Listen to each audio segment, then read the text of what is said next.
ça veut dire d'être ambassadrice de la paix. Ça veut dire travailler pour la paix au quotidien. Par des petits gestes, comme ce matin quand j'ai croisé une femme juive, et sans rien dire, j'étais juste souriante. Elle a répondu à ce petit geste. Les microagressions sont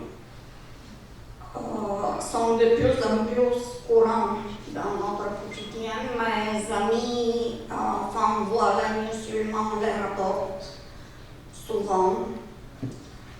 La communauté juive rapporte qu'à Montréal, le taux d'antisémitisme a grimpé incroyablement les derniers mois. Islamophobie, religiophobie, si on peut dire. Je me suis même fait subir des microagressions juste parce que je suis croyante, pratiquante, orthodoxe, un rare avis avec un nom difficile à prononcer. Mes engagements pour la paix viennent de mon enfance et ça vient de mon arrière-grand-mère qui n'arrêtait pas à nous dire « Faites en sorte qu'il n'y a jamais de guerre ». Elle avait vécu 5 guerres et son mari a combattu dans 3. Elle avait perdu son fils dans un camp de travail par les communistes. Et elle n'arrêtait pas de dire que les guerres, c'est le pire au monde. Et ce n'est pas quelque chose d'abstrait, la paix. Et ce n'est pas juste une absence de guerre. La paix commence avec la paix à l'intérieur. La paix commence dans la famille. La paix commence avec le bonjour qu'on va dire à nos voisins. La paix commence sur nos rues, dans les écoles. Pour construire la paix, nous avons besoin de ces espaces sacrés, des espaces communs sacrés où nous pouvons amener notre spiritualité, que ce soit collectif, individuel, communautaire. Et c'est ça qui devient de plus en plus difficile dans notre société.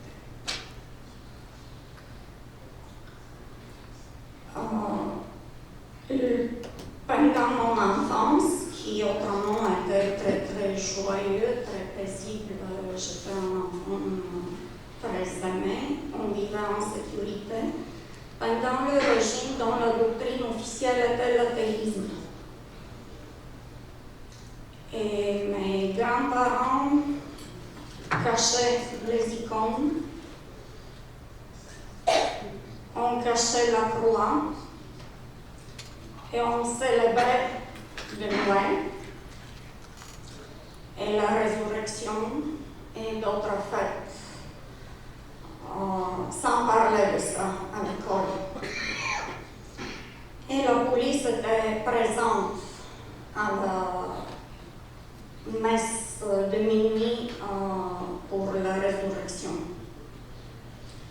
Maintenant, la police est présente autour des synagogues pour protéger les communautés des actes d'antisémitisme. Et depuis que je suis ici, je me pose la question quelle est la différence entre un régime d'athéisme et la laïcité telle qu'on la voit ici. Oui, il y a une différence, pas seulement théorique, il y a une différence. Et des différences. Nous avons notre liberté de religion, nous avons le droit d'aller dans nos communautés, Mais sans cet espace sacré de dialogue et de rencontre avec l'autre, la construction de la paix est très, très difficile à Après la chute de mur, j'ai entamé mes études en théologie orthodoxe à l'Université de Sofia. Et j'ai appris la théologie orthodoxe qui se définit à travers de l'hétérodoxie. Bien sûr, nous, les orthodoxes, sommes les meilleurs si vous ne le savez pas. Et tous les autres se sont trompés quelque part. On les aime pareil, mais on n'a pas beaucoup à discuter avec.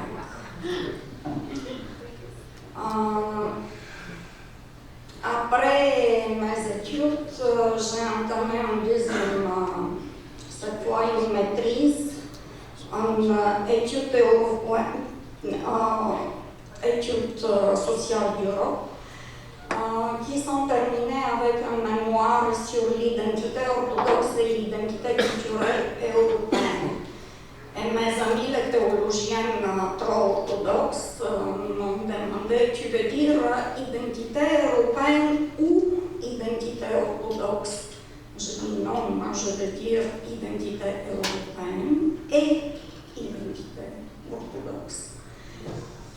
Mais cette vision de dualisme, de séparation, de se définir à travers de ce qu'on n'est pas, cette approche apophatique, demeure bien sûr, et avec joie je l'ai retrouvée auprès de mes amis catholiques en arrivant ici. Et pas seulement des catholiques. Comme la vie est pleine de paradoxes, j'ai encore quelques secondes. J'ai fait une thèse doctorale à l'Université de Montréal, cette fois-ci sur les communautés des immigrants d'Europe de l'Est et à la rencontre de la diversité culturelle pour répondre à la question est-ce qu'on est un peu hostile à la diversité, même si nous, on est les nouveaux arrivants, qui a terminé avec une thèse, bien sûr. À l'université, je me suis toujours sentie comme une rare avis, étant trop orthodoxe pour une faculté ex-catholique avec beaucoup de diversité, ce qui m'a fait me promener bien autour des recherches sur l'islam, théologie africaine et tout le reste pour rechercher mon identité intellectuelle. Mais en fait, notre doctrine orthodoxe a la meilleure, et je termine avec cela, référence de la paix. Et c'est à l'intérieur de la Sainte Trinité, dont j'ai analysé à partir de l'icône de Rublev. Il y a des références aussi de la théologie contemporaine. C'est avec grande joie que j'ai constaté que le père Dimitri Stanilo, qui prend cette théologie d'amour orthodoxe, d'amour pour l'autre, il est proclamé saint par l'Église orthodoxe romaine depuis février cette année.